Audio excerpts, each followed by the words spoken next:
I don't really care about coffee. I just drink whatever. So this guy will drink any type of coffee, black. Just it could be anything, and he'll just take it black, no sugar, nothing. That's usually how I drink mine too, but today I was feeling fancy. Yeah. They say use cream and sugar if you love yourself. But, Still working on that. Yeah. But yeah, man, just wanted to say thanks for being on the podcast. If you could give a little bit of a background story, like who you are and what you do for those people who are not familiar with who you are. Yeah. First of all, I want to say thank you so much for giving me the opportunity to tell a little bit about my story, share my story, and I really got to give you guys props on putting this all together. I mean, this isn't any small feat. You guys got some really serious equipment. It looks like you're taking this really seriously. So first, I want to thank you guys and your whole production team for putting such a nice podcast together for me to be able to share my story and try to add some value to people and their lives. So thank you for that. And if it's all right, I'll tell you a little bit about myself, how I got started. Yeah.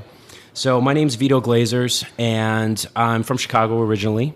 And right now, I run a couple different businesses, and I think that your audience is going to really appreciate the information that we'll be able to give them, because it took me a long time and a lot of mistakes to be able to get to where I'm at right now. That's how it usually is, though, right? It's like you just got to keep pushing through and pushing Absolutely, through. absolutely. I'm a lifelong learner. I do a lot of reading. I'm sure you guys do too. Before we get started, I mean, do you guys got any favorite books that you like to read? I know you guys are pretty successful. You guys are doing real estate. I'll tell you what I'm reading right now. Yeah. I'm reading Gary Vee's book, Ask Gary Vee. Mm-hmm. Have you heard of that one? Yeah, yeah. I'm reading that one, and I'm reading the 12-Hour Work Week right now. 12-hour work week? So I average about 2 books a month. Wow. 2 to 3 books a month. That's awesome. How about you, Matt? Yeah, I'm actually reading that 12-hour, was it work year?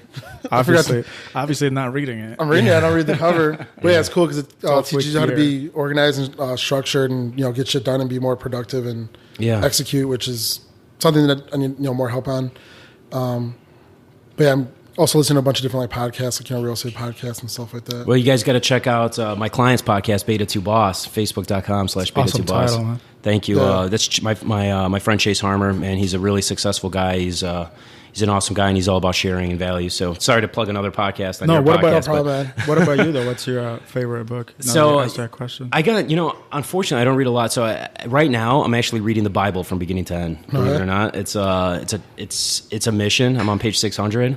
I just always wanted to do that, and I just feel like it's such an influential book to to all time, and there's so much controversy over it, and there's so many people, and we're at kind of a dark time in the world. So I just said, I want to read this book that people are so adamantly passionate about defending and doing different stuff for. So I've always wanted to do it, but never really got around it. It's hard, man. But to me, I try to dedicate a little time to meditation every day. Mm-hmm. And the wording is so complex. I'm reading the St. James Version. Mm-hmm. And the wording is so complex that it actually makes you completely mentally check out from whatever you're thinking about. You have to be completely in the zone for that. So it's actually kind of relaxing to read it. Mm-hmm. And it's very interesting. It's really, and you got to remember, this is like the book that's defined like the human legacy for thousands of years. So also the #1 bestseller of all time. Yeah. Well, go God. Amazon #1 bestseller. He can do it all. But let's go back to your story. Well, yeah, let me just tell you about these 2 other books too that I think everybody should check out. So one that I'm sure you guys have read is the 10X Rule, Grant Cardone. Yeah, that was awesome. So as opposed to the 12-hour work week, I'm 10Xing. I'm putting in like a 100-hour work week. I'm trying to retire at 40. I'm trying to live my dreams. I'm trying to really find myself. I say all the time, I'm 32 years old now, and I still don't know what I want to be when I grow up. So I do a lot of stuff for money, and I know I want to retire. I want to be financially secure, but it's really important to have work with a purpose, So 10X Rule, I'm reading that right now because you got to put, you guys know, especially you guys are doing house flips, stuff like that. You think it's going to be one way. You think the budget's going to work out some way. Mm-hmm. If everybody's not running on full cylinders, getting that project to the finish line, there's just so many things that are going to eat your profit up. Your financing costs are going to kill you. The little extras that are popping up. Everybody's got to be 10Xing to get that deal to the finish line. So I love Grant Cardone's 10X Rule. I listened to the audiobook, and he reads it too. Yeah. If you have time, like to listen to the audiobook, it's the best. Oh, especially him reading it, because it's nuts. Because it's like him and Gary Vee, they're like super energetic. Oh, absolutely. They get you pumped up, and it's such a good book too. Like just listening to him actually makes you like the book even more. I believe that. Yeah, I'll have to check that out because he's got the cool Southern accent and everything. Yeah. I just ordered that Millionaire booklet. He has it for free right now. Yeah. Just pay like shipping and handling. What's the free plus shipping model? Yeah. I mean, I'll teach you guys all about that. That's a great way to build wealth right there. I mean, you find dollar products in China, run $1 worth of ads and charge $5 shipping, and you're taking $3 home on every deal. So there's a lot of money to be made in free plus shipping, but there's just too much money out there. Yeah. You literally can't do everything. So I've run e-commerce stores. I've run all kinds of different stuff. But right now, what I'm really zoned in on... Well, let me first tell you about my favorite book. Yeah. Sleeper hit. You guys read Robert Greene at all? No, I've heard of him. Robert Greene wrote the 48 Laws of Power. Yeah. That's like a 1,000-page book. It's almost like reading the Bible. It's a little slow. It's a little boring. It's talking about kings and monarchs and different stuff. But he rewrote the book. They revisited it maybe about 10 years ago with 50 Cent, the rapper 50 Cent. The 50th Law. The 50th Law. I got to tell you, that is the number one book that I recommend and gift to people. I started the 48 Laws of Power. Yeah. I couldn't get through it. It's intense. It's a very hard read. And I read a lot. But there's a lot of books that are just... Like, people always talk about, the famous book, Think and Grow Rich. Yeah. It's actually it's such a famous book, but it's a tough read as well. Yeah. It's like it's very slow, and you actually, it just gets a lot of time to get through it. But it does. I actually just read this book, The Richest Man in Babylon. Yeah. It was kind of like the Bible, like wordage when you're reading it, but it was kind of cool because it's teaching like cool stuff, and you're going through it. I'd recommend that one. It's actually not that long. What's it called? The Richest Man in Babylon? Yeah, and Robert Kiyosaki and Rich Dad Poor Dad actually, in Rich Dad Poor Dad, he recommended to read that book. So then I saw it at the airport, actually, and I read it on the flight. Awesome. Well, we'll definitely have to check that one out. Now, the 50th Law, the reason I love it is because it actually, it's 50 Cent's version of, and he writes it with Robert Greene, but he actually talks about how he applied the 48 Laws of Power to becoming successful in the music and entertainment industry. And he actually uses like actionable examples on every single one of the 48 Laws of Power and uses it in 2000, whatever, when the book came out, maybe it was 2010. He uses it to show how the book was relevant in 2010. It's a much easier, more entertaining read. And it's a couple hundred pages, but man, it's so relevant, especially if you work in real estate or advertising, because I feel like real estate, advertising, anything that's like sales driven is really, or anything where you're kind of like a public figure is very connected to the music industry. So I always want to recommend that book. So if you guys haven't checked that one out, I always try to start out with a little, like the Ty Lopez says, a little knowledge. You know what I mean? Yeah. My reading list just keeps getting longer. I know. And longer and longer. I think I did... last year, my goal was to do 2 a month. I think I got to about 18. Yeah. But that's, 3 years ago, I would read maybe 3 a year. God, man, I'm lucky if I just read the same books over and over again, actually. Yeah. So I should start venturing out, reading some new books. But I don't know. Everything seems like it's going okay. Honestly, audiobooks have helped me a lot get through, even though you don't retain as much, you kind of get the gist of it, right? Right. And you could play it at 1.5 times and, you get through the book. Yeah, a little bit faster. That's a good tip. That's a really good tip. It's a good growth hack for your brain there. Especially you can listen to it like doing other stuff, just like driving or working out or doing whatever. Because you listen to the same songs over and over again anyway. Well, might as well to get some knowledge. What you listen to, what you consume, you are what you eat. You are what you consume. If you're just listening to rap music in the car, if you're listening to stuff that's just dumbing you down, you're definitely better off feeding your brain some healthy stuff, some motivational stuff, and stuff like that. But yeah, man, let's go back to your story. All right, let's do it. I wasn't trying to dodge it, I swear. No problem. So yeah, my name's Vito Glazers, 32 years old, born in Chicago. Got immigrant parents. My father's from Europe. My mother is from Guatemala. My mom had me when she was really young. My father was a high school dropout, cab driver, garbage truck driver, delivery driver, hurt his back, went on disability when he was probably about 40 years old. My mom's typical Latina mom, just, very traditional gender roles. And we never really had we never went without, but we never had abundance. And my dad was always against abundance. He was always saying, just do the bare minimum, just get by. It's all, to him, his favorite word was survival. He used to call his food, this is survival food. We'd eat, really cheap food. And I just knew there was more to life. I didn't know where it was, but I knew that I wanted it. So I was always a decent student, but I just always hated school. And I went to actually a really good school in Mount Prospect High School. They got a great football team. They got great teachers, really supportive people. But I just really wasn't feeling connected to the community. I really felt like, it's the kind of school where people go, they graduate high school, they marry the people that they were dating, and the football player marries the cheerleader kind of thing. Yeah. And I just really wanted to see the world, to break free, to do something bigger. So the first job I actually had, I was 16 years old, and I'm bilingual. So I was able to get a job at a call center. I was working, you guys, this is going to be like a history lesson. This is really going to date me, how old we're getting. It's just crazy how technology changes so fast. But I used to work at the 411 call center. Do you guys remember 411? Yeah, they don't still have it? They don't have 411. Like you call when you get lost or something? No, 411 was... It turned into Google. Yeah, it turned into Google. I mean, this just shows you how so many industries just get disrupted by technology over time. So I was working at 411. Anybody over 35 will definitely know what 411 is. Anybody under 25 is probably going to be like, what are you talking about? Shit, I'm 28. I don't know what you're talking about. Yeah, that's crazy, man. So 411, man, we used to get, I think we were getting, 100,000 calls a day at $1 a call, dude. So these guys were making big money, but basically 411, so when did smartphones really hit the market big? Maybe 09? 08, 09? Smartphones, yeah. Around there. Yeah. Okay, so you got to think back. This was 02, okay? So just 5 years before that. You remember those old Nokia phones we used to play Snake on? Yeah. All right, so how would you find an address, or how would you do a movie time? But now we just take it all for granted. It's all in the apps, right? Print it out of MapQuest and try to follow the map. Print it out of MapQuest. So what 411 was directory assistance. You used to actually dial 411. It would charge your phone $1. And you would get a live operator, and you could get the phone number to any place. Oh my God! Imagine paying $1 for every phone number. For Googling anything. And they used to have a limit. You could give people up to 3 phone numbers. What?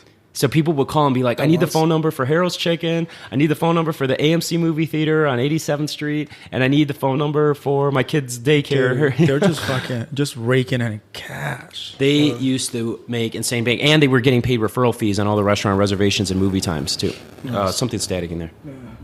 It's just when a couple wires touch. Well, what a throwback, man! I totally forgot about that 411 job. But so I was making. They couldn't find bilingual people that could work the computer system fast enough. So there was so many bilingual calls. I became almost like an entrepreneur in this company, where I was just taking all the Spanish calls. I was taking. Nice.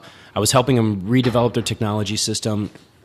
Funnily enough, one of my biggest assets was that because my dad had been a cab driver, he had shown me I had memorized the grid of Chicago streets. Nice. So you know how they Madison and State is like the nexus, right? 0-0.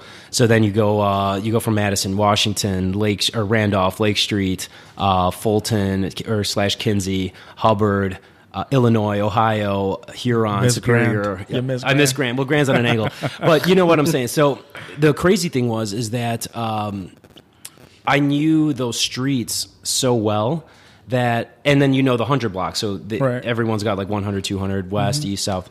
So it made me able to be so efficient because there was no even way to type in like the intersection.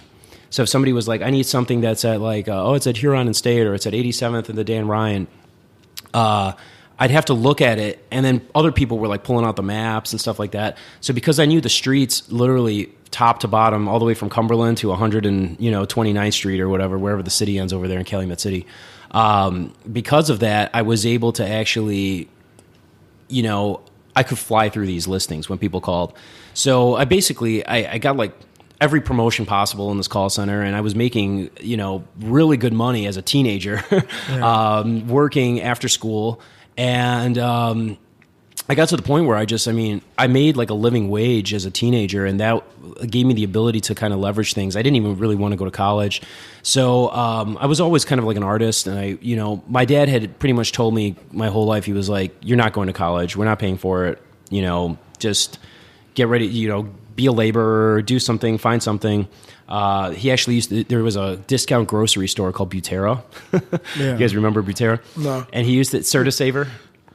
So he used to tell me all the time, he was like, why don't you just go work at Butera? Just have an easy life. Take it easy. You can live here.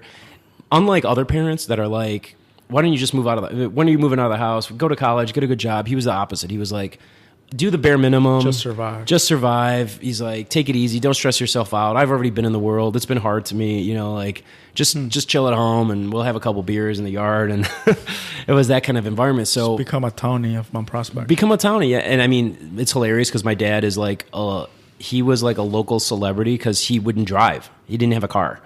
So he would walk everywhere. And or he would ride his bike like in the middle of the winter, and people would always be like, "Oh, we saw your dad walking." Like, I'm like, "Oh, are you?" They're like, "You look a lot like that guy who's like always walking." You know, like, is that you? I'm like, "No, that's my dad actually." And God bless him though. I mean, he's healthy as a horse. You know, he's 7 years old. Biking and walking everywhere. Yeah, he's a straight up Viking dude. Yeah, so. He's hilarious. He's actually taught me so many things in retrospect that I'm so grateful for now because the guy is just a straight up minimalist. All right, like he lives on $2 a day for food. He literally goes to the grocery store and buys like broccoli and a potato, and then he like makes it and eats eggs. He eats eggs. He's so healthy. Doesn't have one single health problem. Has a paid off house, paid off his house, never refinanced it, never, you know, doesn't splurge on anything, doesn't want to, doesn't care, you know. And so I actually really learned a lot about managing money and like living on as little as possible through him. Now, my mom's the opposite. My mom loves to like, you know, she loves to dress flashy. She loves to go out to eat to cool restaurants. She loves to, you know, just do big things, big trips, fly first class, you know, and she's very successful now in her own right. So more power to her. So I love having that balance, you know, that the one parent who just basically is like, you should live on $10,000 a year and never do anything. And the other parent who's like, well, we should be, you know, going to Dubai and flying on a gold plated plane and go to the Gucci store every single day and everything like that. So that's kind of the background that I came from is like one parent that wanted everything, one parent that didn't want anything, and myself kind of stuck in the middle trying to figure it out. That's kind of a good balance though, because it lets you see both ends of the spectrum. Absolutely. Right. I really, you know, if I had grown up just kind of like with money, I probably wouldn't be as ambitious as I am now. I feel like a lot of the people that have money today, they're kind of guilty about it. They don't really know why they have money, the inherited money and stuff like that. And they just feel guilty about it. And that's maybe why they support some social policies that they wouldn't maybe normally support if they had earned everything themselves. So yeah, I mean, that was basically where I came from. I was working at that call center. I moved to the city when I was 16 years old. I graduated high school when I was 16. I just wanted to get out of high school. I just hated school, even though I had like really cool group of friends. Everything was cool. I wasn't like a loser or anything, but knew a lot of, you know, had a great environment there. But I just knew that I wanted more and I wanted it faster. I was like all about taking action, you know. And I was like, I don't want to wait till I'm 18. I need to do this now. Like even then, I had a real notion that time was like really valuable and flying by, and that I was only going to have so much time to accomplish what I wanted. And what I wanted to accomplish was going to take time, and I didn't want to be 40 years old sitting around waiting for it to, you know, I didn't want to be rich at 40. I wanted to be rich then. Like that Drake song. What's that? That's like a quote in the Drake song. How's it go? The new Drake song? He goes, fuck being rich when I'm 40. I'm trying to make it now. Yeah, that's absolutely right, man. I was just thinking about that like yesterday. It's the absolute truth, man, because I'll tell you a crazy story. So, you know, I started my first business when I was 19. I guess I'll give you the progression. So I basically moved to the city when I was 16. City was rough. I lived in a really rough neighborhood, got a kind of a reality check. Just wanted to be on my own. My dad told me, I lived only with my dad, and my dad told me if I graduated high school, I could move out. He would like sign the paper so I could live on my own. So I moved out when I was 16, 17 years old. The summer that I turned 17, I moved to the city. Lived in a rough neighborhood, which is now it's like Bucktown, but back then it was like it was a rough neighborhood. I lived at Chicago Avenue in Ashland.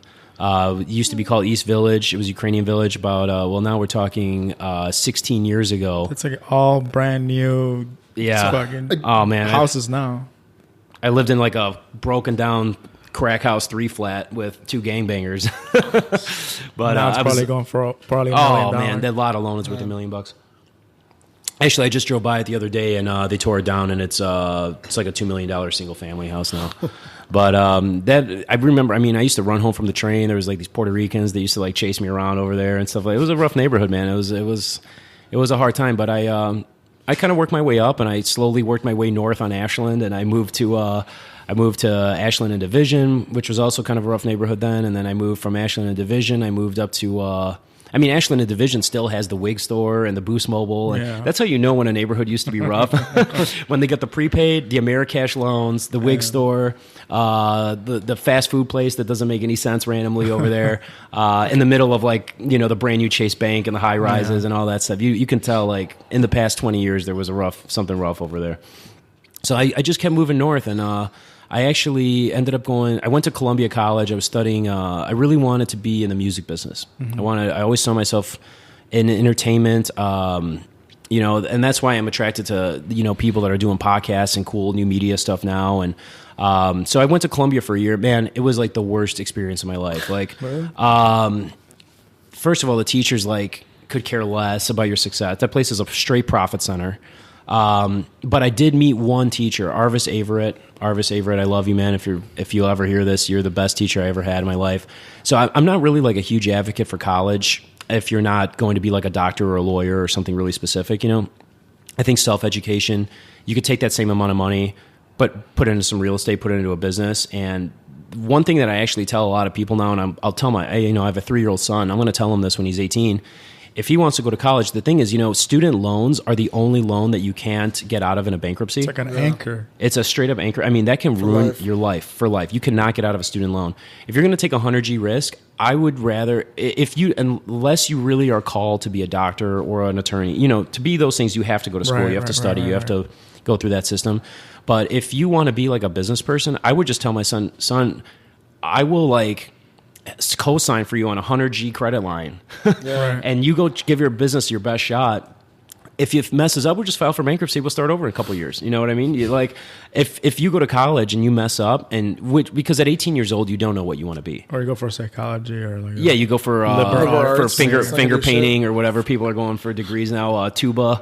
I met a guy who had just gotten a degree in playing the trombone. He had a master's degree, 8 years. You had a degree for that? Yeah, he had he was 4 years into the trombone, and then he realized that if he didn't keep going to school, his dream was to be in the symphony or something, right? You make 100 G's a year if you're in the union. That makes sense. It's a easier chance of getting drafted in the NFL out of high school, but this guy thought he was going to go play the tuba in the symphony, and he spent probably $80,000 of his parents' money on his education, a lot of debt. Realized if he didn't keep going to school that he was going to have to start paying that debt back, so he doubled down. Went for the master's degree in the trombone or the tuba? Trombone. And his goal was if he gets a master's degree, maybe he can get one of 20 teaching jobs and start paying his loans back. Needless to say, I met this guy at a restaurant because he was waiting tables. 100 G's in, can't pay his loans. That's a weird thing to double down on. People double down on these things. But this is the trap. This is the financial trap. So I'm lucky that I never really fell into it. I did a year of college at Columbia. I met this teacher, Arvis Averett. He was really my first mentor. This is an art school, but he was teaching an economics class there. And he basically, we were talking about economics, and I've always been kind of an outspoken, guy, whatever. And he basically pulled me aside after class one day. He was like, Vito, he's like, you shouldn't be in the arts. He was like, he actually gave me the best advice that anybody's ever given me that changed my life to this day. Because, now I work a lot in the media and I work a lot with arts and film and stuff like that. And he told me, he said, if you want to make it as an artist, go out, make money first, get rich, then come back, be an artist. People will care more about your art. He said, don't be... It's great advice. So really what he was saying is, he was like, you have what it takes to be a business person. He was like, go make it in business. When you have a lot of money, you don't have to worry about it. Then go be an artist and you can do whatever you want. Right. And it was actually really good advice. So I took him up on that advice. He helped me get into DePaul. He talked me into transferring out of Columbia. He said, go to business school. I went to DePaul for economics. Dropped out of there after 2 years too. He taught me a couple big things. He said, just trade the time you're spending on creativity. No, there's nothing sexy about being a struggling artist. Anybody can finger paint. Anybody can, jam out and be struggling. He said, if you're going to do it as a business and have some. He was teaching me a little bit about cash flow and stuff like that even then. And he actually, so he used to do consulting for the government. And he needed, this is the craziest thing. So I don't want to like hate on the people of Indiana or anything, because I think Indiana is like a really well-run state. But this guy was like a 6'8" black guy, right? And just this deep voice. And he was being paid to go by the government to go to the state of Indiana, and there was like a massive immigration of Latino people coming into these like kind of basically like super white towns in Indiana, and he was doing consulting, like cultural assimilation consulting to like principals, social workers, nurses, that they were basically doing these like seminars that these white people who had never seen another nationality before were now being like flooded with immigrants. And we were doing like cultural consulting. And he actually needed a white person that spoke Spanish, like a white Latino, as the poster child. So he actually pulled me aside and he was like, hey man, he's like, you speak Spanish. He's like, you could really bridge the gap on this stuff, you know? And I was probably 18, 19 years old. So he told me, he's like, if you're willing to sacrifice your weekends, he's like, I'll get you like all expenses paid, hotel. He's like, we'll drive together, we'll do it. And he was like, I'll pay you to come and speak at these things with me, and you're going to be like our token white Latino. Nice. So he was like, you're going to bridge the gap for these people. And he's like, you're going to really change a lot of lives, because he's like, you're going to make these people see that we're all basically the same kind of, you know, like people at the end of the day. He's like, maybe some of us look different on the outside, but culturally, you know, we're all in the same boat together. So Team people. What's that? Team people. Team people, right? Team humans. So yeah, I did that. I mean, but the game changer on that was that he was like, well, I'm going to pay you, but I got to pay you consulting income, and I want to pay you as a corporation because I don't want to have to 1099 you. So I was like, I don't know what any of that means. So he was like, I'm going to, he showed me how to start my first corporation. Nice. Cost me $175. We went to the Secretary of State, filled out all the paperwork. Was this in Indiana or Illinois? In Illinois. We were going to Indiana to do the teaching, but he was my teacher here. He lived on the South Side. He lived in the South Shore. But so we did that, and then after he showed me how to do that, I actually realized there was like an opportunity in incorporating businesses, and lawyers charge, you know, like $2,500, $3,000 to incorporate a business like that. So I actually started a company called Incorporated Consulting. And all I would do is incorporate people's businesses.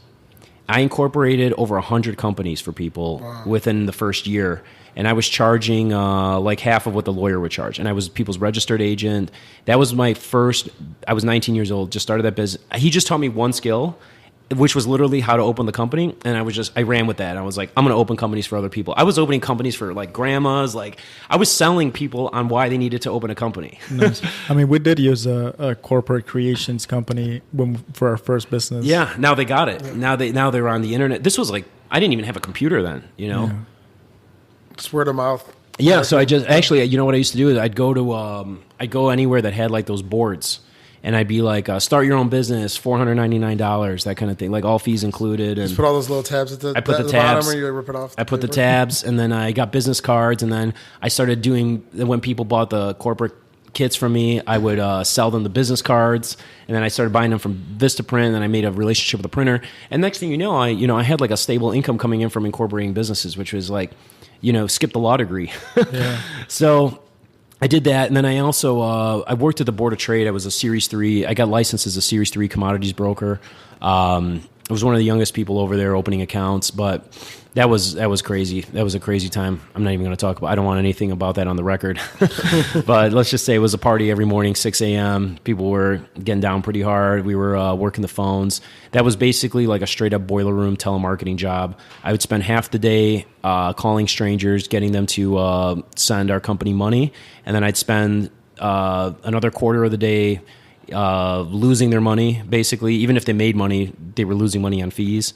And then I'd spend another quarter of the day doing damage control on the phone of why they needed to invest more money and stuff like that. Needless to say, that way too much stress. The only person getting rich was the top guy at the company. Really made me cynical. Actually, because of that, I to this day will never invest in the stock market. Because of that experience? Because of my experience working in financials, I just realized it's such a churn and burn. Basically, the way I look at it now is if if I can't look the guy in the eye, I invest in people, right?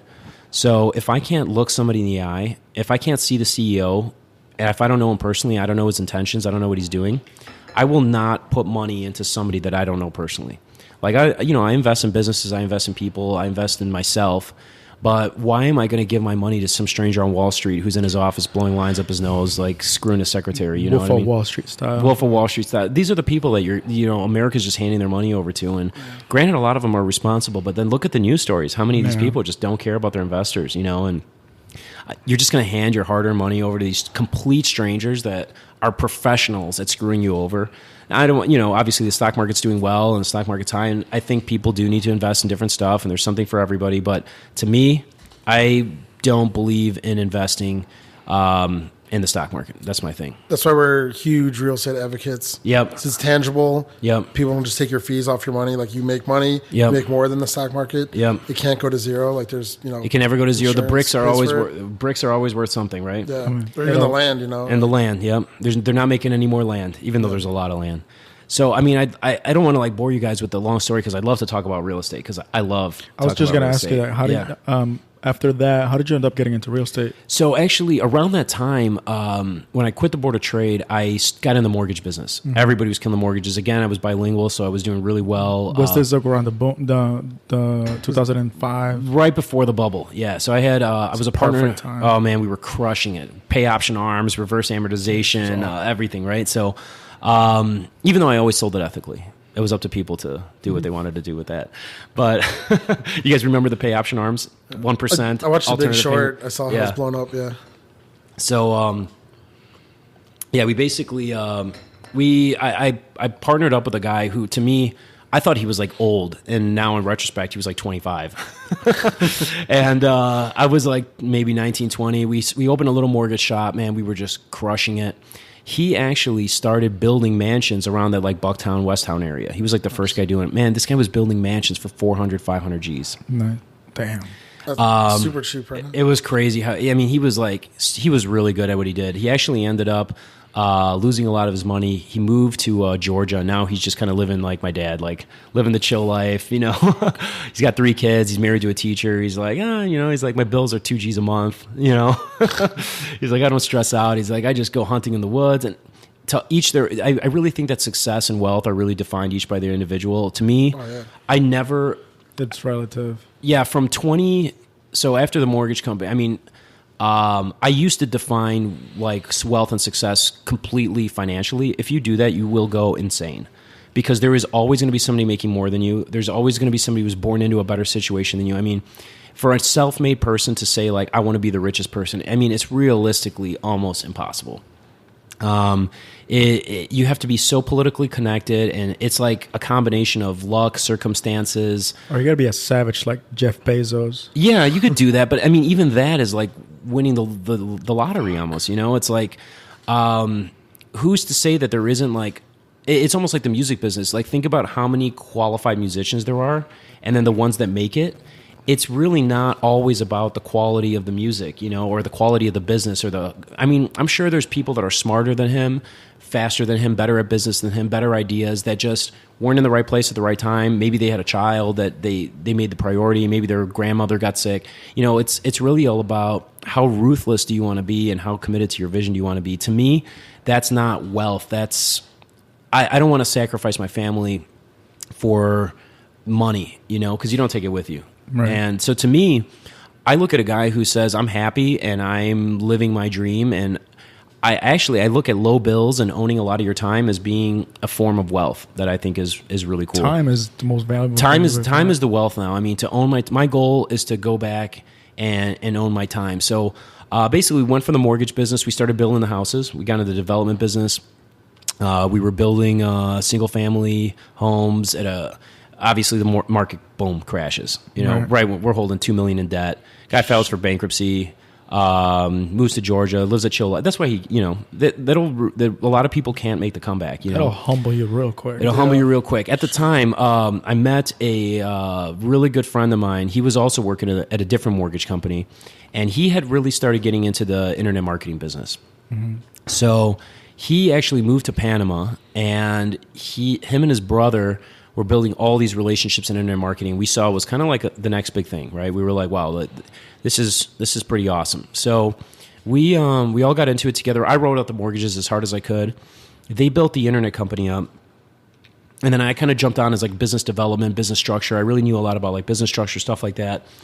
I mean, within like 2 years, we had taken this company from it was making like maybe 200 G's a year revenue.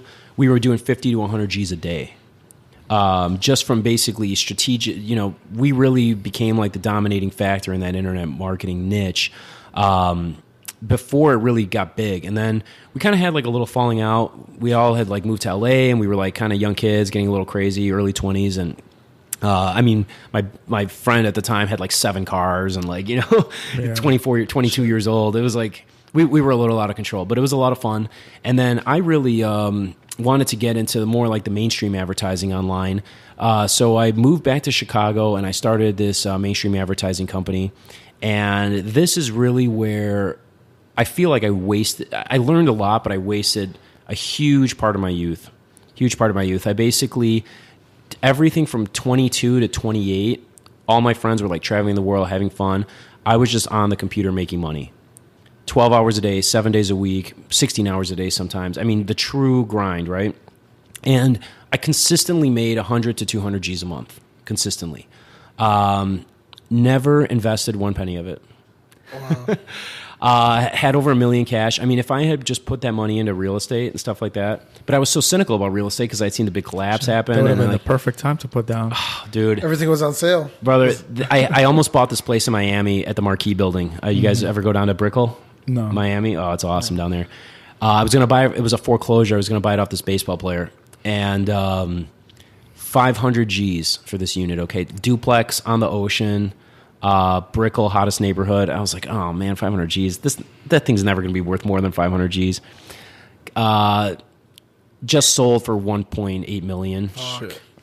I literally just looked it up the other day. It had just sold. Your money. Yeah. Shit. Oh my God, it was the dopest place. I wouldn't have even sold it. It was so and interest rates were like, my rate would have been like 3% on it. Nice. So yeah, I definitely, there's $1 million that I just blew. But it's not about the money you blow. It's about the money that you can't look at all your, you can't look at those losses. You made right the best decision that you could have made at that time. Yeah, I mean, hindsight's 20/20, right? So I've definitely had a lot of those, but we're making up for it now. So basically, where I'm at now. So the internet marketing company, I ran that for years. Had a falling out with that business partner. Burned me for a couple $100,000. Then he gets me in a lawsuit with the Federal Trade Commission. Federal Trade Commission makes me shut down the company. I have, within 3 months of that, I got my son's mother pregnant out of nowhere. So I literally lose get all my money stolen, get sued by the government, make me shut my company down, and have a child, all within 1 year. Was that your rock bottom? That's definitely my rock bottom. I went from having over. I never had credit card debt. Pretty much my entire life. I never used credit cards. I went from having $1 million in the bank, liquid cash, taxes paid on it. I went from having $1 million in the bank to $200,000 on my credit cards. Damn. And no income. So I really had to rethink things, and I was like, wow, I just wasted my entire 20s. I was like 29 years old. I had a son, and that's when I really started thinking about real estate. And I was like, it's still... the best time to plant a tree was 20 years ago. The second best time to plant a tree right now. Yeah. It's my favorite thing, man. I sell people on that all the time. But of course, I did real estate all wrong. How did you get back into it? Everyone knows when you started. What did you start doing? My son's godfather, his older brother owned like 1,000 Section 8 units at one time. Nice. He did really well, sold them out, owns a couple of other businesses now. Now, my son's godfather, who's like the youngest brother, and his brother, they were doing single family flips on the south and the west side in the city. Okay. They were doing pretty well. It's a good business. But again, we started doing them. We did a few. I started buying single families. I was getting them still pretty discounted. We were doing some creative asset acquisitions where we were basically like buying from parents that like, the parents had died. There was 5 kids. They didn't want to, nobody could decide how to split up the house. So we come in, make a lowball offer, bring everybody cash to the closing, get the thing for 50% off, It's pretty much what we do. Yeah. So you get in there, there's a way to, acquire a lot of stuff, but here's where real estate kind of turned around for me. A light came on. I listen to a lot of Grant Cardone. He talks about cash flow. So I had like 5 single families going at one time, right? And then we sell them all. But the problem was like with the isms, like stuff comes up and blah, blah, blah. And you don't have any like income coming in on these things while they're being rehabbed. Yeah. So the project gets delayed. Chicago's tough. You're fighting the winter. You're fighting the city. You're fighting a lot the gangbangers who break in and steal all your copper. The contractors. The contractors don't show up. You get burned by the painter. You get burned by this guy, that guy. So basically, where I ended up was we sold. We were selling our single families. Then the inventory starts tightening up, and the pricing starts going up because the market's on the way up. So houses we were getting for 10, 15 grand are going for 50 grand now, 60 grand. That's eating our profit because they're not selling for 40 grand, 50 grand more. So basically, there's more competitors. There's more people getting into flipping. They're willing to do it for less margin. It's getting tighter. So I started looking at it. I'm like, I said, we are literally hustling backwards here because we do a flip and then we don't make any income for 3 months while we're doing that flip. And in that 3 months, I'm living on my credit cards. And then when the flip is done, I go pay off the credit cards and I'm exactly where I was before. We've been through that. Yeah. We know exactly that. Been there, done that. So it's like I literally felt like I was completely hustling backwards. And then I basically was like, well, how do we start getting to a point where I can do the work once? Because we were always doing the work. Would you bring that over here for a second? Yeah. Can we use the other lens too to take some more pictures? Yeah. So I literally got to the point where I was like, why we are going to be doing this work for the rest of our freaking lives? You know what I mean? Like, I do not want to be doing 6 construction projects a year until I'm 60 years old. It's so stressful. It's a job. It's not it's not even a job. It's a straight up grind. Yeah, it's a hustle. It's you become a firefighter. Just putting out fires all the time. And you're never getting ahead. You're not building any equity. You're literally exactly where you were before. And I'm not poo-pooing on your guys' business. I know there's good money in it. I'll tell you the way that I switched over. Maybe you guys I want to know your feedback on it. This is a thing we can have a conversation about. Yeah.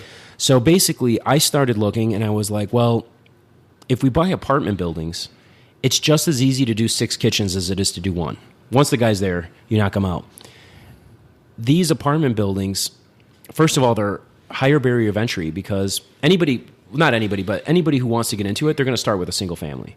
Yeah. The financing is easy up to 4 units. But when you start doing 6 to 12 units or more, you start getting into like a different game.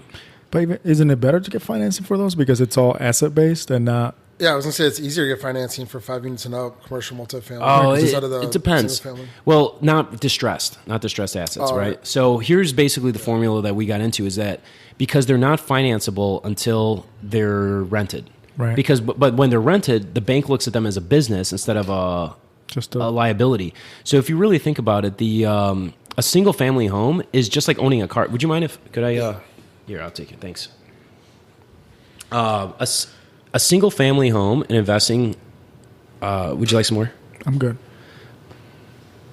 So a single family home is really no different than just like going out and buying a Rolls Royce and like trying to flip that. And the only reason I say that is because a single family home on my single families, the most cash flow I ever had was like $200 a month. Yeah. And it's 100% based on one tenant.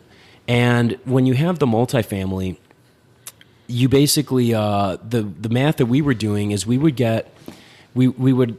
buy these buildings distressed. They have to be cash deals, right? So you buy them cash, then you have to use your own cash to rehab them. Mm-hmm. But when you're done rehabbing it, you have 6 apartments done for the price of one single family home, and then you can go to the bank and start renting these things out, and you have a lifetime of cash flow, and you never have to you do like light remodeling and stuff when tenants are moving in. But it's also an apartment building, so the rehab that you're doing doesn't have to be that nice. It doesn't. You just have to. Well, we do Section 8, so these people expect condo quality, granite countertops, and stainless appliances now, which is crazy. No, but I'm saying it's like you don't have to go above and beyond like when you're doing a rehab. You don't. Yeah, because the rehab, you're competing on like an open market. You got to have the best one. It's rental quality is what I'm trying to say. Yeah, absolutely. And it's not A class. It's right. It's just got to be nice enough to to get somebody who's going to be a temporary person living in there, and they're going to pay the rent. And the rents, I mean, the cash flow just makes so much sense on these. For example, so our first building,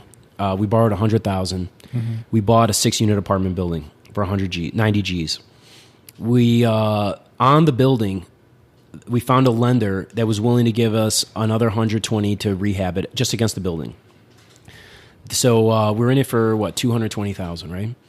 The payment on that rehab loan was only $600 a month because they give you a 30-year amortization on that. Nice.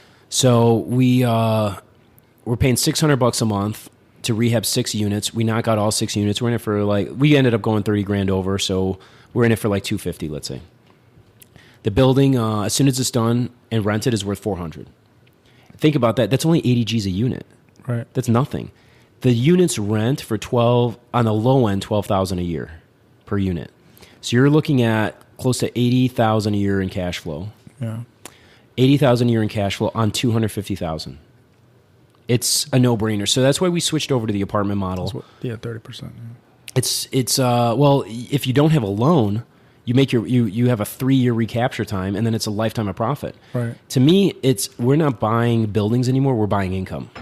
We're buying hot dog stands. You're buying apartment complexes, each one is like their own business. Each one is their own business, and the bank looks at it like that too. Yeah, because instead of doing like single family, you buy it and you're like, oh, it's got to look pretty. Someone's got to buy it. They're buying it on emotion. Right. Apartment complexes are business. Like, do the numbers work? How much NOI are you getting? Yep. How much cash flow are you getting? Yep. I mean, it's a total different type of rental too. Because you have one roof instead of 6 roofs. Right. Right. So, right. The repairs and the maintenance and all that, it's a lot cheaper. Also, with like the cap rate, say it's a 10% cap rate. Yep. Every dollar you increase the income or decrease the expenses, yep, the value goes up by $10. Exactly. So it's like you can't. You're manipulating it, but you can't do that with like a single family. Right. But you change from a landscaper that you're paying however much a month, like $100 less. Like you just went up by like $1,000. Well, yeah, and the thing with the building too is like, let's say you just want to do the work and just put the money in your pocket. You have the opportunity to do that. You can live in your building. They're actually they're looking at doing like an owner-occupied multifamily FHA loan now. Interesting. You'll be able to buy a multi-unit with only 3% down. I think it's going to create a massive multi-unit bubble. Yeah. Sign me up. But it's not a bad idea because I think I just heard about it. Because like I said, when you're doing those numbers, when you buy a building for $250,000, $300,000, people buy condos for $500,000, right? So if you can make the nut, you're going to have a couple of units rented. Right. You know what I mean? And then it's easier to make the nut on a bigger thing. You have an asset. You have something that can generate income. Do you still hold a lot of those units? We only hold because, we made the mistake again. We were like, let's start flipping buildings. And then we started flipping buildings and we sold all our good inventory that like doubled in value. So you would get it distressed, rehab it, get it tenanted, and then sell it as a turnkey investment, and we were like, we'd stay on as the manager or whatever like that. But then basically we just saw that we were just right back to doing the work over again. The coolest thing about apartment buildings, though, is like after you do everything, you pull out like 80% LTV. Yep. And, hopefully you're at like lower than that, like 60, 65%. You're taking cash out. Yep. But you're getting your profit from, because it's like flipping it. You're not getting as much, but you get it. But then it's tax-free because it's a loan. It's a loan, right. But it's like profit. It's kind of... All right, so let's talk about a couple of the advantages of why I like apartment buildings. So number one, the number one reason I love apartment buildings is because of cash flow. So when I look at buying an apartment building, I look at buying cash flow. And I just say, what's the nut? And the crazy thing is that the majority of buildings in like distressed areas, you only need to have like 20 or 30% occupancy to break even on that building. Yeah. And actually, these high rises, why there's just high rises popping up everywhere? They're not doing, remember they used to all do condos? They're on the same formula. They're like, we sold the condos, we make money once, or we could own the building and make money forever. Right. Yeah. And like half of Manhattan, those high rises are empty, but they don't care. They're not lowering the rents. Well, they just put, I think they recently put in a limit of, like, they're trying to They're starting to control rents in Manhattan right now. Right. Because they were getting just way too fucking high. They just control it, man. Chicago has no rent control. Yeah, Chicago has no rent control, and Chicago is just such an interesting city because literally you have $4,000 one bedrooms 1 or 2 miles away from $1,000 3 bedrooms. Yeah. You know what I mean? We could literally walk to a building that our company holds, and it's like on the near west side of Chicago, and 1 bedrooms there are going for $1,300. No, I'm sorry, 3 bedrooms there are going for $1,300 a month. But what's 1,300 times 6? 18, $7,800. That's 100 G's a year that building makes. Acquired it for $160,000. Put another 100 into it. So you're again at that 250. What's a $250,000 loan? About $1,200 a month. Yeah. So you've got, all right, I want people to actually learn from this. So this is how you factor the cash flow. So you take a look, the way I factor the cash flow at least is I look at the total project cost, and then I want the total project cost to be less than 80 LTV or 75 LTV. So you can refinance all your money, at least break even and be in it for zero, right? So you use your cash, you get it rolling, or you use private equity, you get it rolling. Then you refinance with a lender. You get all your money out. Sometimes you get cash back, which is always dope. You know, you get some cash back. That's great. But the goal really, you want to be in it for zero, right? So you're literally in the building for no money of your own, and then it's all straight up profit. So a $250,000 loan costs you around $1,200 a month at today's interest rates. Mm-hmm. You got taxes. Let's call them a G a month. So you're at $2,200, and you got about $500 in miscellaneous expenses like common gas, landscaping, homeowners insurance. So let's just say you're in it for $3,000 a month. So you're in a building for $3,000 a month that's generating you $8,000 a month. Where are you going to get? And you're in it for $0 of your own money. Where else are you going to get that? And you hold it forever. To me, and I don't care. To me, the reason I love multifamily is because I don't care if it goes up, down, or sideways. I don't care if the building. First of all, the building's never going to drop to zero. But even if it did, just take your $5,000 a month. You're in it for zero, right? People still gotta live somewhere. People, and the way I look at it actually is that if the real estate market collapses, when the real estate market collapses again, because we're definitely due for a major correction, in my opinion. When the real estate market collapses, all that's going to happen is that people will have a harder time owning, and they're just going to need a cheap place to rent. Exactly. And then if you have multifamily, that you got more to hold them over, you know? Yeah. So that's basically my outlook on it. I actually really thought Hillary Clinton was going to win the election. So we were like doubling down on like more people being on welfare, more people being in like affordable housing and stuff like that. But even without it, we're just paying more now for buildings because people are bullish on, low-income neighborhoods.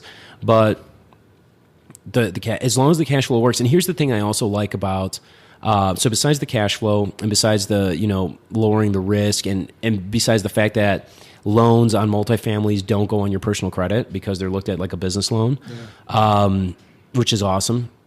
And the other thing that I really like about multifamily is, there's so many things I like about multifamily. I lost my train of thought. So there's great cash flow. There's low credit risk. You can basically, do the math backwards on these things, get in them for no money down. All the tax advantages, depreciation, all that stuff too. But basically, if you overpay for the building, if you're holding it, you'll always make your money back over time. Right. You could pay $1 million for a building that's only worth $400,000. If you hold it, you'll eventually make your $1 million back and then start your profits later. So I try to think like 3 generations out. What are some of the challenges that you've had with apartment buildings, though? Because the management. The management, I think, is always the biggest thing. As long as you take care of the management and like property management and asset manager. Management is tough. You definitely got to have the right manager in place. But if you just got to, the cool thing with multifamilies, they're so high margin. Mm-hmm. That you can basically just incorporate all those costs into there. And even if you're not in it for profit monthly, if you just want to be in an investment, you can definitely still come out ahead. Even hiring a manager out and all of that stuff. I really think that multifamily is the way to go. My dream is to build a 100-unit high-rise. So I want to do 100 units. I had a site on South Shore, on Lakeshore Drive. I was looking 6700 South Lakeshore Drive. I was looking at I had a site there. I couldn't get the floor area ratio approved. They wouldn't let me do 10 stories. So I wanted to do 10 stories, 10 units on each one. I was going to do 50% senior housing on the back that didn't have the good view, and 50% market on the lake view. And we could have done lake views there for $1,500 a month for 2 bedrooms. It's not bad. 15 minutes from downtown on Lakeshore Drive. This is blowing up too with the Obama Library over there. Obama Library, it would have been about 5 minutes from the Obama Library site. It would have been 1 mile south of Hyde Park. South Shore is a little rough neighborhood, though. I don't care what anybody says. It's going up. It'll go up eventually. Everything's going to go up eventually, I hope. I mean, look at Manhattan. I just got back from New York. I mean, look at Bucktown. We were talking about Bucktown.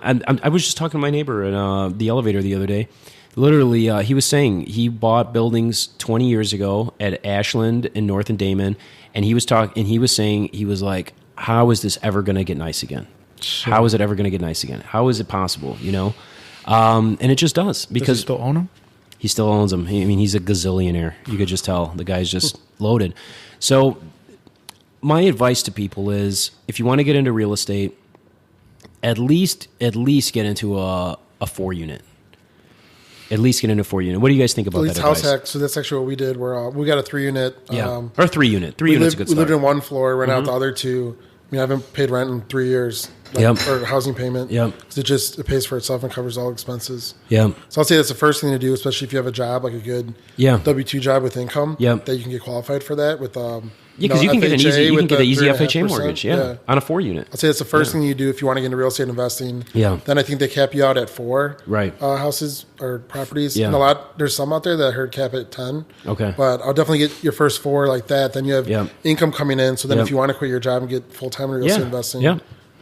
3-unit for yourself is the best way to go. I absolutely agree. I think 2 units, again, like kind of hustling backwards. I think that's a good investment if you like have a family member. The 2-unit, it pays for itself. The 3-unit pays for itself, and you make a little bit more. You start becoming a business. The 2-unit doesn't really cover all your costs. So you're still paying out of pocket. I'd do 3 or 4 for sure. So I would, if somebody wanted to get him, if somebody came up to me today and said, Vito, how do I get started in real estate investing? I would say the first thing you should do is change your primary residence to a 3 or 4 unit. And get the cheap financing, the low down payment, and just learn how to work the rents, learn how to work the management. It's just as easy to manage 4 units as it is to manage a single family house, in my opinion. You got the one roof. You just got more bathrooms, but you know, and you're there, so it's like on-site and management, and you get that free experience. That could be there. That could be a pro or a con. You know, come and knock on your door at 2 a.m. because they forgot their keys. You definitely got to pick your tenants good. That's a whole other podcast. Definitely. But yeah, absolutely. So basically, my first advice would be get yourself into a multifamily. Don't look at a house. Look at a single family house as a luxury item. If you want to live in a house, or you want to live in a condo. It's no different than buying yourself a car, and it's a liability. Where real estate turns from a liability to an asset is at that 3 and that 4 unit, where you're getting cash flow. You have more cash coming in than you have going out. You have you offset your living expense. So I would say go with the 4 unit. Like you said, take advantage of all the cheap financing you can get to acquire as much property as you can. Don't over leverage. Definitely buy smart. And then once you kind of get the hang of it, then start looking for distressed asset opportunities, doing rehabs, rent them out, cash flow, and then just sit on them. In my opinion, I mean, I think 3 generations out. So I'm thinking about me. I'm thinking about my parents who definitely don't have anything safe for retirement because nobody does in America anymore.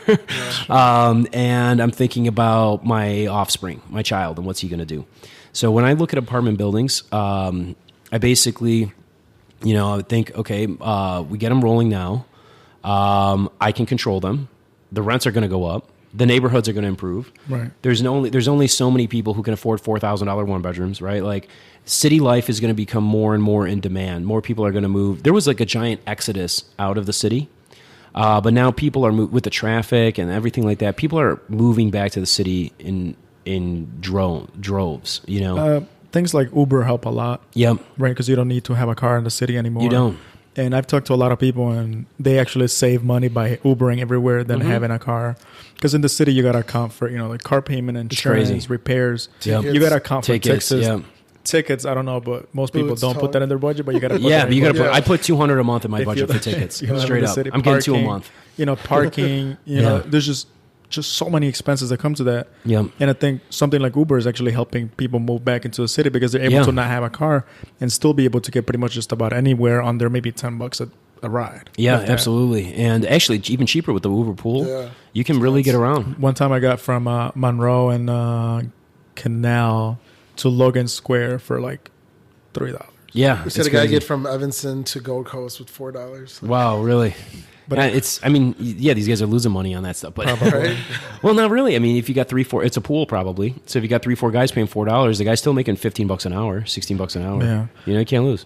No, but I wanted to talk to you about what you're doing now, because when we first met you were actually a speaker at the event that we were at. That's right. And I kind of wanted to see like what it is that you're up to now, because you do PR and because you just got named like top 40 under 40 like millennial to follow, and you're also in Forbes. So New Theory magazine, I was really flattered, and I appreciate New Theory magazine named me top 40 millennials to follow. Top 40 millennials to follow.